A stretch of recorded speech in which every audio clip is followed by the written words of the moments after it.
పరిచర్య ధర్మాన్ని నెరవేరుస్తూ ఉండాలి. దేవుడు మనకు చేతనైనంత మట్టుకు మనము చేయగలిగినంత వరకు పరిచర్య చేయాలి. ప్రియులారు, ఈరోజు అనౌన్స్మెంట్ చేయండి, మందిరాన్ని క్లీన్ చేయవలసి ఉన్నది. ఎంతమంది వస్తారో నేను చూస్తాను.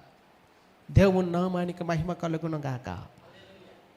ప్రియులారా, మందిరము ప్రార్థన అయిపోయిన వెంటనే ఎవరి మట్టుకు వారు వెళ్ళిపోవడం కాదు. ప్రార్థన అయిన వెంటనే కుర్చీలు చదవాలి. ప్రార్థన అయిన వెంటనే చీపురు తీసుకుని ఓడ్చాలి. ఇది పరిచర్య ధర్మం మనం జరిగించవలసి ఉన్నది.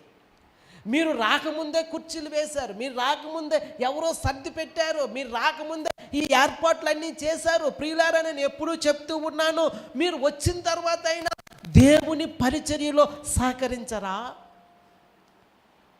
దేవుని మందిరము, సంఘం అంటే పరిచర్యలో సహకరించాలి. దేవుని నామానికి మహిమ కలుగును గాక.